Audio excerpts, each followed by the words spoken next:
Welcome to the Stratcom podcast series. I'm Ahmad Kablan. I'm a presenter at TRT World. I host a show called Double Check.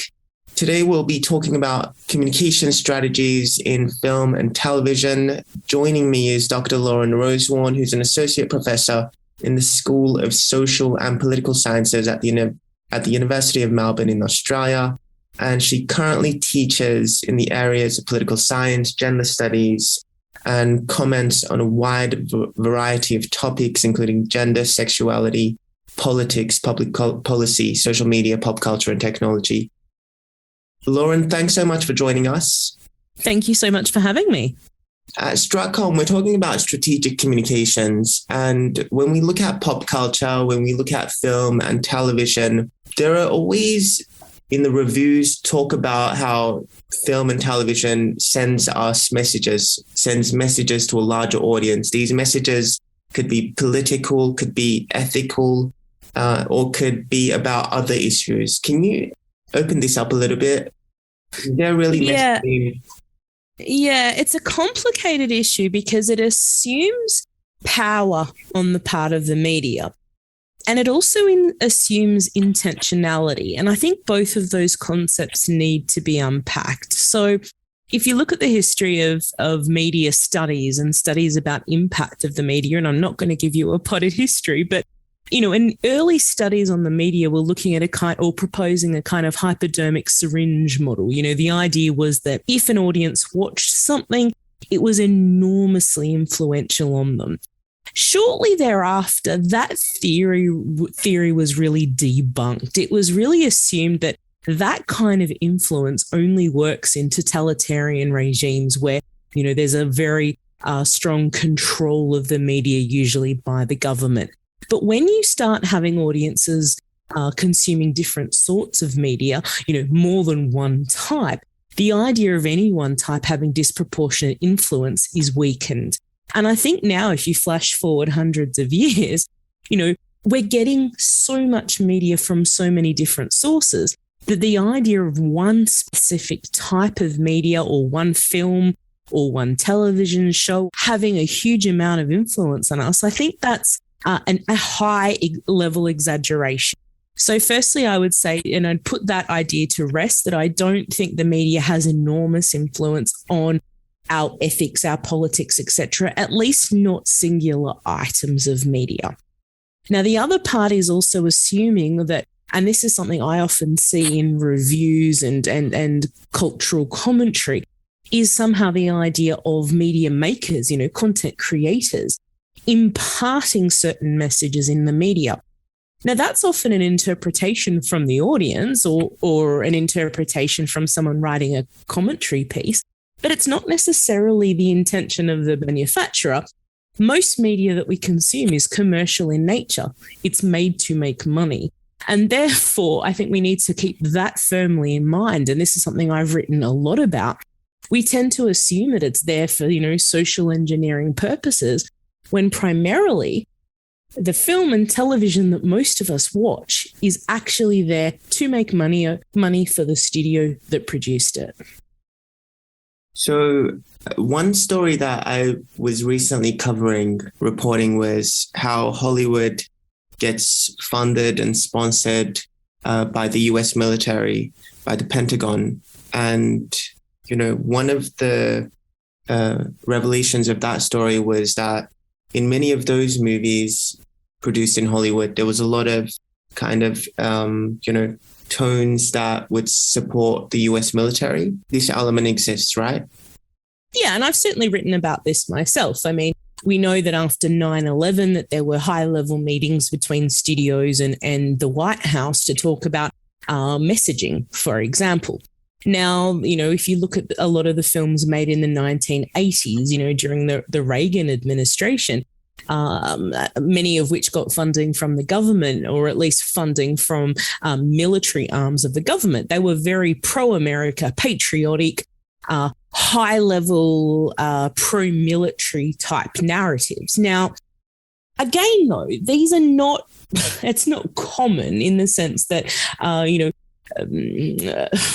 it's It's a certain genre that you see this imprint or footprint made, but also, again, for those individual items to hold huge amounts of power on an audience, that would be all the audience is able to consume. And that's just not the case. You know, you might watch Top Gun, you know, a 1980s pro-America, arguably right-wing ideological film that's, you know, very much in line with a lot of the government's values at the time, but also watch a whole lot of content that is highly critical of the United States and of the military and of right-wing ideology. So that idea, those two things can exist in the same mediascape, and audiences consume both. And the second you start to consume material that's, you know, not pro-government, you're neutralizing the impact of that one thing that did receive some Pentagon funding, as an example. But just to clarify, so for example, I really enjoy watching the James Bond movie franchise. So when I'm watching a film, James Bond film, and I see maybe a Russian character as the villain, there's no political messaging here, right? This is about making money more so than, you know, bringing in the political message. Okay, so that's a complicated question in the sense that if you watch that film as an audience member and feel that that one character speaks on behalf of all Russians, right, then that film has had an influence on you as an individual. And if you find that a pop culture trend at that moment in time was running an anti-Russian narrative, cumulatively, i.e. you're watching a lot of these representations, you could argue that, yes, then there's a cultural impact that audiences are getting a message that is anti-Russian. This isn't far-fetched. I mean, if you have a look at different points in history, Western media has picked certain villains to crucify in film and television. You know, we've been through periods in history where, for example, all of your terrorists and enemies were from the Middle East, right?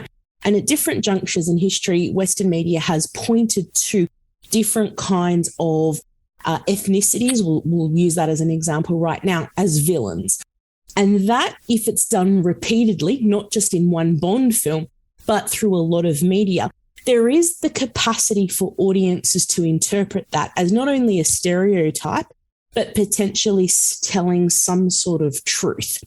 But I think audiences, particularly today, are more savvy than that. I don't think that we're so naive as an audience, and I doubt that you're so naive as an audience member, to watch a film that's got a Russian villain and think that that's anything more than one character in one film that has been vilifying in varying degrees Russians for decades, because those films started to be made during the Cold War. And therefore, there's a template of following evil Russians within that story.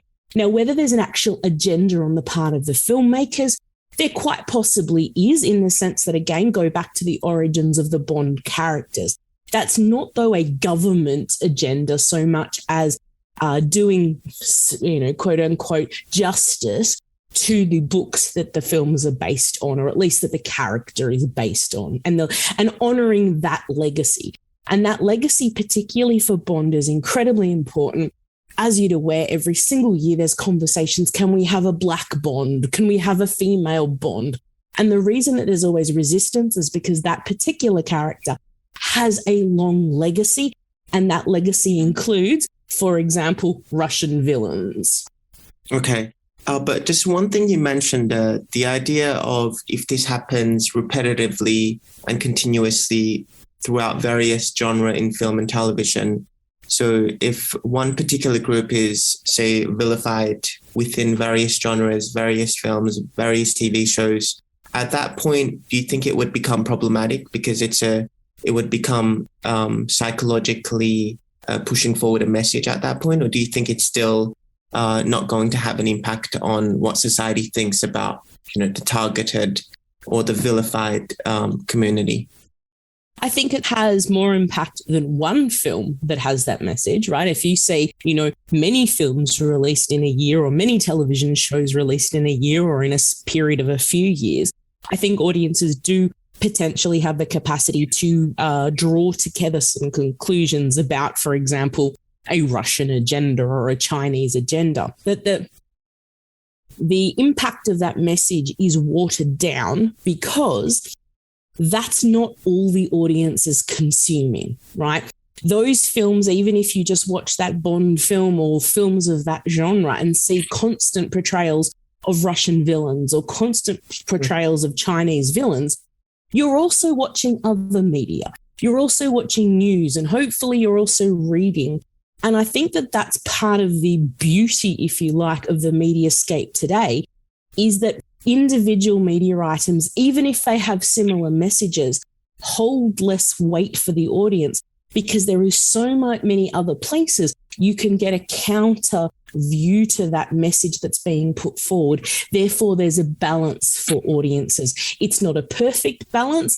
It doesn't mean everyone will leave having the same message, but it does take away the power of the media in terms of a brainwashing impact. And speaking of, beyond film and television, if we can just talk about it a little bit as well, get your opinion on it. When we look at social media these days, the influence of what's known as influencers on Instagram in particular, do you find that this genre of people who are known as influencers, they're having a larger impact on society these days than film and television? Do you think this is where it's kind of sliding in terms of, pushing forward messaging, advertising, etc.? Look, the impact of influencers, I think, is disproportionately skewed to very young people. So if I talk, for example, people my own age or older, I'm 41 years old, I can't name you a huge number of online social media influencers, right? Unless they've been parlayed into a career, let's say reality television, I don't really know these people. And partly that's because I'm not frequenting the social media scapes where these people are disproportionately influential. These influencers are targeting a much younger demographic. So I think we need to keep that in mind in terms of when we talk about influencers or the influence that they have, they don't influence everybody equally. That I am absolutely not saying that just because I'm not influenced doesn't mean they're not influential. We know, for example, that there were, enormous efforts that TikTok influencers, as an example, had made, for example, to certain events during the course of the American presidential election in, when was it? Well, God, it seems like 1,000 years ago, 2020, right? We know that they did political stuff that was influential on their particular audience, but that's not an influence that is across the board for all demographics. I can name some influencers, presuming that they've got a presence in other kinds of media that I watch. Then go up one more generation. Let's talk about my parents. They know none of these people, right? So we just need to keep in mind that this is not an across-the-board influence. It is influential for certain demographics who are using certain platforms, TikTok being an obvious example, but TikTok, the skew of the audience is very young. And Lauren, can you just talk us through pop culture in general? I mean, how does something become popular all around the world? For example, this year we saw the TV series Squid Game become a global phenomenon. Everyone was talking about it. And, there was talk that it wasn't even an advertised show. So how do some things just pop up and everyone can somehow relate to it? How does the concept of pop culture work? So if I was able to answer that question, I'd probably have a license to print money, because that's exactly what studios are trying to work out, that formula. And this is something I've written about before, in that sense of trying to capture lightning in a bottle. We had a film that worked in 1985. If we just remake that film, surely it will be successful. And invariably it's not successful, right?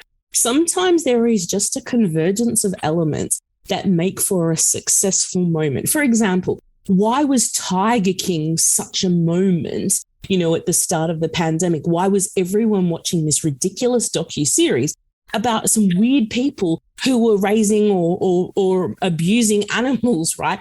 But there were a number of factors at that time that made Tiger King the perfect show for the moment. And one of those big factors was the early days of the pandemic, when everything just seemed so weird anyway, that Tiger King was kind of the icing on this very weird cake. Now, I don't think, for example, flash forward even right now, there's a second series of Tiger King on Netflix. You hear nobody talking about it, right? Because a year on, that moment is gone. Whatever it was that gripped the entire world to get interested in weird tiger farming people is gone. And what was replaced was, let's use the example that you mentioned of Squid Game. Something happened that game, and probably the nature of, the dystopian nature, but also, particularly in certain countries like the United States, there's perceptions, even if not necessarily reality, perceptions of an economic crisis, individuals feeling, prices are going up, etc. Who knows? This is all pure speculation on my part. But whatever happened, that was the right show for that moment. 6 months earlier, we probably wouldn't have wanted to watch it. So there is a number of factors. One of the big ones is simply serendipity. But there are some things we can point to. Now, two explanations I think that gave Squid Game a fighting chance is one being on Netflix. Now, Netflix with its global distribution completely changes the game in the sense that not only does it give you the benefit of being able to watch shows dubbed, so there's not that same foreign barrier that once existed, but you're able to distribute content around the world in real time, which means that people in, let's say, Australia and Turkey, if it's on Netflix in Turkey, etc., can all consume a show at the same time. Even if it's not, let's say, legal in your country, people are using VPNs to be able to access it. Not only are they accessing the show in real time, at the same time, they're participating in an online conversation about it, which creates this moment. So I think you've got Netflix being the distributor, you've got the ability for social media to connect people, to talk about it, to feel like you're part of a cultural moment. I think also the Korean element has some relevance here in the sense of, if you think about the success of Parasite from a couple of years ago, winning the best, winning quite a number of awards during that Oscars year, there is a heightened interest in culture that's coming out of South Korea as well. So I think there's a number of different factors, but again, this is speculation. If I could tell you what is the formula to make something a global juggernaut, I would be in a very different career than being an academic. So is social media, do you consider social media part of pop culture as well? Yeah, this is interesting because definitions would say yes, others would say no. I would consider social media as part of the mediascape, and I guess it's part of the pop culture conversation. But because individuals are creators of social media in the sense that we're the generators of the content, I'm not sure every piece of social media becomes pop culture. And I know that sounds like a convoluted explanation, but there'll be some things that happen on social media that get a level of virality where it speaks across demographics and enters the mainstream in a way that a niche tweet that you or I sent won't have that cultural impact. And pop culture, for it to be popular, as pop culture dictates, you've got to have not necessarily the majority, but a lot of people recognizing that thing. And I think most social media doesn't actually fit that bill, although the act of participating in social media, I think, is part of that broader pop culture consumption activity, much like the act of going to the cinema or the act of watching television as opposed to the content generated itself. And just finally, we're talking about pop culture, we're talking about social media. When you look ahead, especially with the expansion of technology, how do you project things moving forward? Do you feel the concept of pop culture will remain, prevalent through media? Do you feel that social media will have a much more important role on society? Where do you see things going technologically and within these landscapes of media? I think we're still going to see, and probably an expanded or we'll see an expansion of that kind of multi-tiered production. And by that, I'm thinking you're still going to have your blockbuster films, right? Those ones that cost upwards of $100 million US to make and are expected to generate that kind of money at the box office. Those films will still be made. Those are still going to be the films that dominate the multiplexes at, the cinemas. But I think because now you've trained audiences for 2 years to consume not only television, but film via streaming services, I think you're going to see a lot more of the films that aren't your blockbusters delivered to us through streaming services without the expectation of going to the cinema. So you're going to see, and this has absolutely already happened. I just think it will probably expand, where films that are, even if they're big films, but not necessarily special effects type films, you'll see them have dual releases, at the cinema, but 3 days later on a streaming service. And part of the reason that has facilitated that dual, that ability to have films never even go to the cinema in the first place is because, for example, the Oscars are changing the rules that you can have an entrant in the Oscars and not have a film release, which was not the case prior to the pandemic. You had to have a cinema release to be eligible for entry into the Academy Awards. That's changed. So I think this is just a long-winded way to say, I think that you're going to see more of that, where you'll have you'll have your blockbusters, but you will see a lot more content that is quality delivered via streaming services almost exclusively.